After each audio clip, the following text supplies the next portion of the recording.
할렐루야. 주의 이름으로 여러분도 환영합니다. 우리 앞뒤 좌우로 인사할까요? 반갑습니다. 빈들에서의 외침 8번째 시간입니다. 오늘은 누가복음 1장 57절부터 66절의 말씀을 가지고 함께 은혜를 나누어 보도록 하겠습니다. 우리는 지난 시간에 성령의 잉태케 하심으로 잉태한 마리아가 천사의 예언이 사실인지 아닌지 믿음으로 확인하러 엘리사벳을 그 먼 거리를 찾아가서 만난 이야기들을 함께 나누었습니다. 성령의 충만함으로 엘리사벳은 이 아이에 대한, 즉 예수 그리스도에 대한 예언을 하였고, 이제 하나님의 구원 계획의 역사가 세례 요한이 잉태되고 예수님이 잉태됨으로 구체적으로 실현되었다라는 사실을 함께 나누었습니다. 그리고 본문을 다루진 않았지만 누가복음 1장 56절에 보면 마리아가 엘리사벳을 찾아가서 그 집에서 약 3개월 동안 머물렀다라고 성경은 증거하고 있습니다. 아마도 이제 막 잉태된 상태니까 첫 달부터 한 3개월까지 산모가 가장 주의하는 기간이잖아요. 아마 그렇게 요양 비슷하게 엘리사벳의 보호를 받으면서 마리아가 있었던 것 같고요. 그리고 엘리사벳과 마리아가 아마 이제 성경에 예언된 그 메시아에 관한 이야기들을 함께 나누면서 영적으로도 깊은 소통의 시간을 가진 것 같습니다. 그리고 마리아는 이제 엘리사벳이 해산할 기간이 다 돼서 이제 9개월 차가 되었을 때에 마리아는 이제 엘리사벳과 우리말로 하면 짜우하고 고향으로 다시 돌아갔고 드디어 엘리사벳이 아기를 낳았습니다. 그토록 원하던 자식, 이제는 아기를 낳을 수 없었다라고 생각했던 절망의 시기 속에 그 아들을 낳았으니 얼마나 기뻤겠습니까? 엘리사벳, 사가랴만 기뻤겠습니까? 주변의 모든 사람들, 일가 친척들이 다 기뻤을 것입니다. 그런 후에 다음과 같은 일이 일어납니다. 누가복음 1장 59절 60절 읽어봅시다. 시작.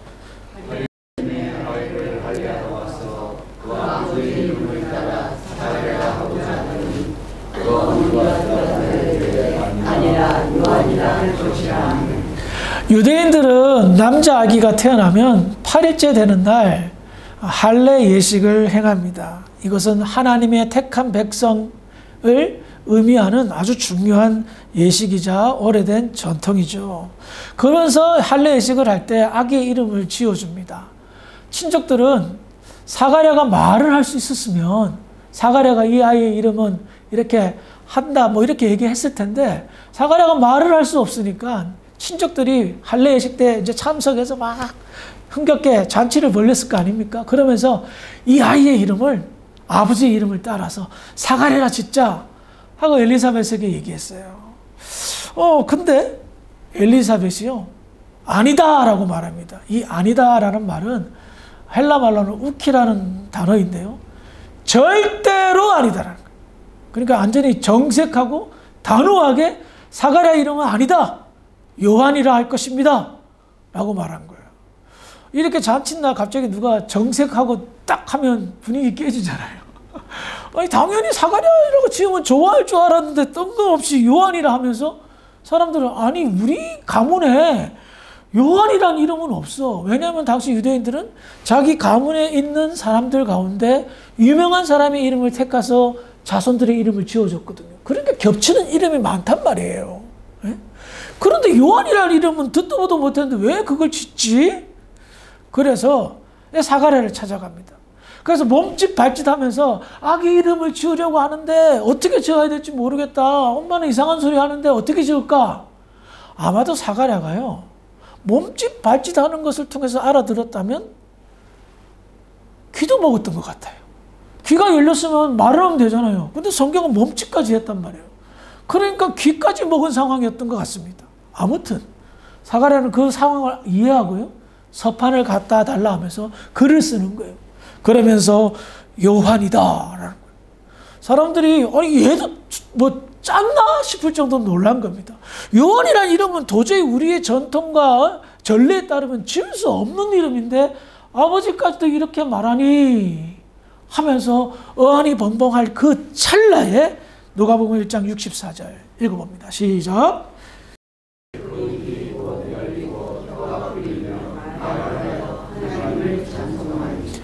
아멘. 사가랴가 천사 가브리엘의 말을 믿지 않았죠. 하나님의 말씀을 불신했어요. 그 벌로 10개월 동안 벙어리 신세가 되었던 겁니다. 그런데 믿음으로 천사의 말, 그 예언을 믿은 확신이 요한이란 이름을 정할 때에 나타났고, 그 믿음의 고백이 있게 될 때 불신의 징계가 풀렸어요. 여러분, 한번 상상해 봅시다. 벙어리 징계를 받은 사가랴, 귀도 먹었다고 생각이 듭니다. 얼마나 답답했을까요? 아마도 그는 10개월이란 짧지도 않고 길지도 않은 그 기간 동안에 많은 생각에 잠겼을 것입니다. 하나님의 말씀을 믿지 못한 자신을 자책하고 회개도 했을 것이며, 사람들과 서로 소통할 수 없는 자신의 답답한 모습이 하나님과 자기가 소통하지 않음으로 인하여 하나님이 얼마나 답답하셨을까 하는 생각도 가져보았을 겁니다. 사랑하는 성도 여러분, 우리는 벙어리가 아니고 귀머거리가 아니지만 하나님의 답답해 하심을 조금은 느꼈으면 좋겠습니다. 성령이 충만해야 하나님과 소통할 수 있어요. 그 소통은 하나님의 뜻을 깨닫고 하나님의 말씀을 이해하고 하나님이 하시는 말씀 속에서 위로와 은혜를 받고 힘을 얻는데 도무지 통하지 않는단 말입니다. 소통이 안 되는 거예요. 하나님은 답답하신 거예요. 야, 나 지금 내가 얼마나 많은 이야기들을 하고 있는지 아니? 지금 네가 답답해하고 네가 지금 풀지 못하는 숙제를 가지고 있을 때 나는 수도 없이 반복적으로 말하고 있잖아. 응답하고 있잖아. 그런데 몰라. 듣지도 못하고 깨닫지도 못하고 이해하지도 못하고 서로 답답하고 있는 거예요. 아마도 사가랴는 그와 같은 답답함을 통하여 깊은 성찰의 시간, 회개의 시간을 가졌을 것입니다. 비록 말을 하지 못해도 영적으로 기도 생활을 매일매일 하였고 하나님께 용서를 구하면서 점점 배불러오는 아내의 모습을 보면서 이 아이, 이 요한을 내가 정말 사명을 다하여 하나님이 예언을 하신 그 예언대로 이 아이를 잘 길러야 되겠다 라는 다짐과 다짐을 하였을 것입니다. 이런 회개의 삶, 자연스럽게 믿음의 고백으로 이어졌고 그 믿음의 고백은 하나님의 용서, 징계가 풀려 드디어 말을 할 수 있게 되었던 겁니다. 자기의 입술로 뱉은 이 말이 자기 귀에 들리고 사람들이 환호하며 야! 드디어 말을 하게 되었어요! 라고 했을 그때에 사가랴의 첫 말은 무엇일까요? 성경은 하나님을 찬양하였다라고 말하고 있습니다. 저는 이 모습을 보면서 이런 생각이 들었습니다. 이제야 좀 사가랴답네. 그렇죠? 그동안 우리가 사가랴에 얘기할 때 얼마나 대단한 사람으로 얘기했습니까? 근데 일순간 인간적인 생각에 사로잡혀서 믿음을 가지지 못하고 천사의 말을 부인했을 때 사실 말을 계속해서 설교했던 제가 부끄러울 정도였어요. 사가랴가 어떻게 사가랴답지 못하고 그랬냐? 그런데 이제 좀 사가랴답게 처음 뱉은 말은 하나님의 영광을 찬송하는 거였습니다. 사실 벙어리 징계를 받았을 때 사가랴는 많이 무너졌을 겁니다. 그동안 쌓아놓은 믿음의 탑이 한꺼번에 무너졌고 정말 인간적으로 창피했을 거예요. 아휴, 내가 이 정도밖에 안 되나? 천사를 만난 엄청난 신비로운 경험까지 했으면서도 그 천사의 예언을 믿지 못해서 이게 지금 벙어리 징계를 당하다니, 내가 하나님의 영광을 높인다고 제사장을 30년 가까이 해놓고 이게 뭔 창피함이냐. 죄책감 때문에 하루하루가 참 힘들었을 겁니다. 그런데 하나님 용서가 이루어진 것을 확인한 거예요. 입이 풀리고 말을 할 수 있고 찬양하게 되었습니다. 그러니 얼마나 기뻤겠어요. 여러분, 벙어리 징계를 사가랴는 원망하지 않았습니다. 자신의 믿음의 성장을 기뻐했고 하나님의 용서에 감사했습니다. 그래요. 때때로 우리에게 고난이 찾아온다면 어떻게 보면 굉장한 기회일 수도 있습니다. 그 고난을 어떻게 해석하고 그 고난의 과정을 어떻게 걷느냐에 따라서 영적인 질, 신앙의 질은 완전히 달라지게 되었습니다.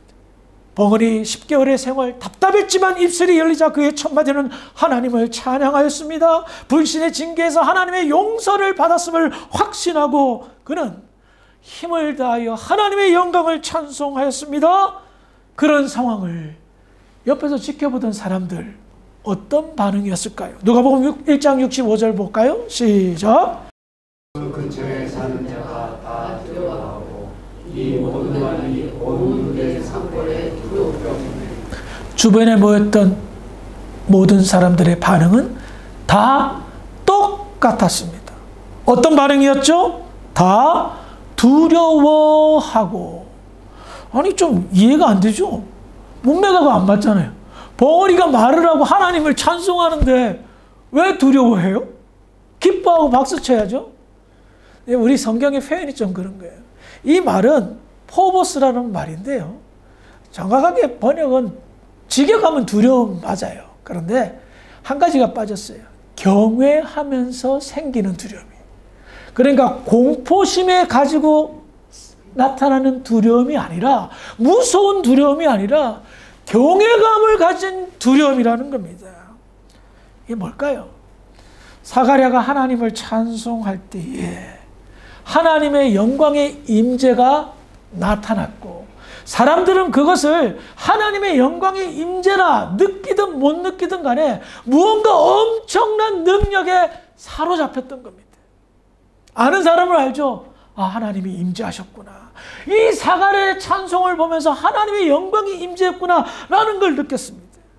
하나님의 임재는 눈으로 보는 것이 아닙니다. 그렇죠? 말씀을 들을 때, 저는 개인적으로 말씀을 선포할 때도 나타납니다. 우리가 성령 충만하여 하나님의 영광을 찬양할 때에 나의 하나님, 나의 하나님 할 때, 기도할 때, 예배할 때 하나님의 영광의 임재가 나타나요. 그러면 인간은 당연한 반응이 나타납니다. 우리는 거룩한 존재가 아니에요. 존귀한 존재가 아니에요. 그래서 거룩하신 하나님의 임재 앞에 어때요? 두려움이 생기는 겁니다. 떨림이 생기는 겁니다.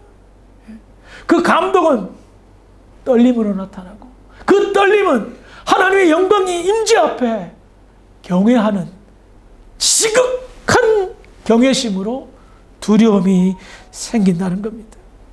사가랴의 입술이 열리고 하나님을 찬송하는 그 찬송의 무게는 완전히 달랐습니다. 그동안 들어왔던 찬양의 질이 달라졌습니다. 사가랴는 성령에 충만하여 하나님의 살아계심을 찬송하였습니다. 듣고 있었던 주변의 사람들은 하나님의 임재에 압도되어 두려움을 느꼈던 것입니다. 자, 이와 같은 상황 사람들이 경험했어요. 여러분 신앙생활 하시면서 기도하다가 아니면 예배 시간에 아니면 찬송하다가 하나님의 임재를 경험해 보신 적이 있으신가요? 있으신 분들도 있을 겁니다. 저도 수차례 경험했습니다. 그렇다면 그 경험을 혼자만 간직합니까? 아니요. 그 은혜들을 나누실 겁니다. 나 이런 경험했어요. 찬송하다가 하나님의 영광의 임재를 경험했어요. 말씀 속에서 임하는 하나님의 그 음성을 듣고 제가 얼마나 큰 감동을 받는지 몰라요. 기도하다가 하나님의 음성이 들리면서 저에게 응답해 주셨어요. 아무도 아멘을 안 하는 거 보니까 그런 경험들이 없나 보네요. 이 거의 통하지가 않네. 그러니 어떨까요? 그 놀라운 경험들이 두루두루 이 모든 말이 온 유대 산골에 두루두루 퍼짐에 사가랴가 살던 동네 헤브론은요. 저는 지난 시간에도 말씀드린 기억이 나는데 엘리사벳이 또 아론 대제사장의 가문이잖아요. 사가랴도 아비야 반열의 사람이기 때문에 그 지역에 있는 사람들은 대부분 누구죠? 같이 모여 살고 있었던 사람들은 제사장 가문 사람들입니다. 그 사람들이요, 축하러 왔다가 놀라운 경험을 하고요, 좀 멀리 있어서 축하하지 못한 사람들에게 만나는 사람들마다 이 이야기를 하는 겁니다. 자기들이 경험했던 특별한 경험. 사가랴의 벙어리가 풀리고 하나님을 찬송하고 그 이름을 요한이라 지을 때 하나님을 찬송할 때 나타났던 그 신비한 영적인 경험들 이야기를 하는 겁니다. 전하는 겁니다. 사가랴 아들 세례 요한, 그때는 요한이 이랬겠죠. 요한, 도대체 이 아이가 어떤 아이길래 이런 놀라운 일들이 자꾸만 생기는가 하는 질문과 이야기들이 그들의 말 속에서 대화 속에서 나타납니다. 누가복음 1장 66절입니다. 시작. 그 사람이 다 이 말을 마음에 들으며 이 아이가 장차 어찌 될까 하니 이는 주의 손이 서로 사가랴 집에서 일어났던 이야기들을 할 때에 사람들이 마음에 두는 거예요, 지금. 뭐예요? 질문하는 겁니다. 장차 이 요한이라는 아이가 어찌 될까? 이 아이가 도대체 어떤 일들을 할까? 하며 큰 기대를 가지게 됩니다. 그런데 그와 같은 기대감, 사람들이 대화를 할 때 나타났잖아요.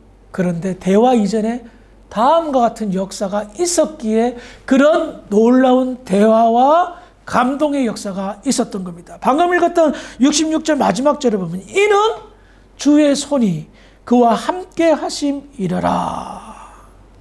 여러분 예의주시하게 보시기 바랍니다. 지금 상황은 어떤 상황입니까? 사가랴가 하나님을 찬송했을 때 여러 가지 요한의 탄생의 이야기들을 사람들이 대화하고 있을 그때입니다. 사람들의 마음속에는 야, 요한이라는 아이가 앞으로 무슨 일을 할까 엄청난 기대감을 가지고 있을 그때였습니다. 그런데 그와 같은 대화를 할 때에 어떤 역사가 요한에게 나타납니까? 이는 주의 손이 그와 함께 하심이라. 주의 손이 그와 함께 하신다라는 말은 하나님의 권능이, 하나님의 역사가 요한을 꽉 잡고 있다는 겁니다. 쉽게 말하면 성령 충만한 상황인 거예요. 모태에서부터 세례 요한은 성령 충만했다라고 성경을 기록하고 있죠. 그와 같은 권능의 역사가 사람들의 대화 속에서 나타나고 있는 거예요. 영향력을 끼치고 있는 겁니다.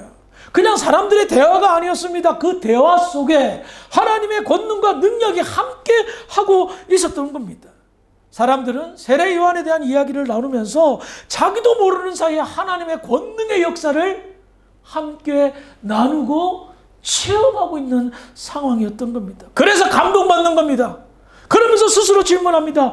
이 아이에 대한 기대가 도대체 이 아이가 나중에 어떤 아이가 될고 얼마나 큰 아이가 되기에 이런 놀라운 역사들이 생길고 하며 심령마다 성령의 감동을 함께 받고 있다는 겁니다.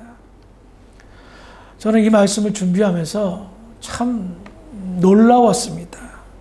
왜냐하면 하나님의 손이 그를 붙잡는다는 표현을 통해서 하나님의 권능의 역사라고 말하고 있는데 하나님의 권능의 역사가 얼마나 크면 세례 요한을 이야기하는 사람들이 다 은혜 받고 힘을 얻고 위로받고 하나님을 향한 소망이 생기냐 말입니다. 그렇지 않아요? 어떻게 된 일인데 그저 세례 요한의 이야기를 할 뿐인데 사람들은 위로와 희망을 얻는단 말입니다. 누군가가 저에 대해서 이야기를 할 때 사람들은 어떤 이야기들을 할까 한번 생각을 해봤습니다. 이 말씀을 준비하면서. 그러면서 개인적인 바람이 있었어요. 나에 관해서 안 좋은 소리들을 좀 안 했으면 좋겠다. 유언비어들이 좀 깔려 있거든요. 쓸데없는 소리들. 직접 들어보지도 않고 경험해보지도 않으면서 악의적인 거짓말로 인한 그런 제가 소문 그런 것을 당했던 경험이 있습니다. 그래서 굉장히 정신적으로 육체적으로 고통을 받았던 시기도 있었어요. 근데 그 소리들이 계속해서 타고 가는 걸 은연중 들리더라고요. 그래서 저는 그런 생각이 드는 거예요. 성령 충만한 뭐 어떤 은혜로운 뭐 그런 얘기는 바라지도 않는데 안 좋은 소리들만 좀 안 했으면 좋겠다. 말도 안 되는 소리, 거짓말은 좀 안 전했었으면 좋겠다. 라는 생각을 가져봤습니다. 그러면서 이제는 좀 저에 관해 얘기할 때 하나님의 은혜를 나누었으면 좋겠다. 제가 다른 건 몰라도 정말 말씀을 기도로 준비하면서 정말 바른 해석을 통해서 성도들에게 성경의 지식을 해박하게 하기 위한 열정과 노력은 아직도 강합니다. 그래서 우리 성도들이 하나님의 말씀을 듣고 깊은 은혜를 받고 이 말씀이 이런 의미였구나를 깨달았을 때의 보람과 사명도 함께 가지고 있거든요. 그런 어떤 좋은 이야기들이 얼마나 많아요. 하나님께서 조 목사의 손을 아직도 붙들고 계시며 주사람께는 목회할 때 성령의 역사에서 아직 여러 가지 인간적인 약점과 부족함도 있음에도 불구하고 그것을 넘어서 성도들이 은혜 받고 교회가 든든히 세워져 가더라. 그런 얘기들 말입니다. 그런 생각을 가지면서 여러분들 개인적으로는 어떠세요? 여러분들의 이야기들을, 살아온 삶들을 주변의 사람들이 알고 지내는 사람들이 이야기할 거 아니에요. 그러면 어떤 이야기들이 오고 갈까? 우리가 은혜 받고 변화받고 새로운 삶을 사는 그런 구원자의 길을 걸어가는 그런 이야기들이 오고 가면 참 좋겠다라는 생각을 가져봅니다. 그래, 우리 이민 사회가 좁잖아요. 그래서 조금만 한 다리 건너면 잘 알죠. 그런데 그 잘 알미 어설픈 암이잖아요. 제대로 된 암은 그렇게 드물어요. 정말 속마음 털어놓고 막 이렇게 얘기하는 건 거의 친한 친구나 성도들 아니면 잘 모르잖아요. 근데 그 말이 와전돼가지고 막 이상하게 번지는 거. 그래가지고 안 좋은 사람으로 낙인 찍힌 이 이민자들 얼마나 많아요. 그런데 이제는 우리 주사람교회 사람들이 이야기할 때에 주사람께서 놀라운 일들이 있었어. 성도들이 은혜 받고 변화 받아서 믿음으로 산대. 근데 그 이야기를 할 때에 성령의 권능의 역사가 나타나서 사람들이 감동받고 도전받고 교회와 성도에 대한 희망이 생긴다면 이것만큼 성공한 거 있을까요? 누군가 여러분들의 인생을 이야기하면서 저 사람이 옛날에는 참 이상하게 살았는데 예수 믿더니 주사람교회 출석하더니 변화됐더라. 사람이 달라졌어. 너무너무 바른 사람이 되었어. 믿음으로 살려고 노력해. 그런 이야기들이 형성되면 오고 가면 어떤 일이 벌어질까요? 복음의 문이 열립니다. 그리고 믿는 사람들에게는 희망과 도전을 가져다 줍니다. 저와 여러분들의 인생 이야기가 그리고 우리 주사람교회의 교회의 스토리가 누군가에게 위로와 은혜와 희망을 던져준다면 성공하는 것 아니겠습니까? 세례 요한이 태어났던 그 이야기들은 사람들에게 희망을 주었습니다. 위로를 주었습니다. 힘을 주었습니다. 우리가 구원받아서 새롭게 거듭난 삶을 사는 새로운 삶, 누군가에게 그런 희망과 위로와 힘을 주며 우리 주사람교회가 누군가에 의해서 이야기될 때에 칭찬하는 이야기, 힘을 얻는 그런 이야기들로 울려 퍼지기를 주의 이름으로 축원합니다. 기도하시겠습니다. 참 좋으신 아버지 하나님, 은혜를 감사합니다. 세례 요한의 탄생 이야기는 많은 사람들에게 희망을 주었습니다. 우리의 삶, 새로운 삶, 우리 주사랑교회 많은 이들에게 위로와 은혜와 희망을 줄 수 있도록 축복하여 주시옵소서. 감사하며 예수님의 이름으로 기도합니다. 아멘.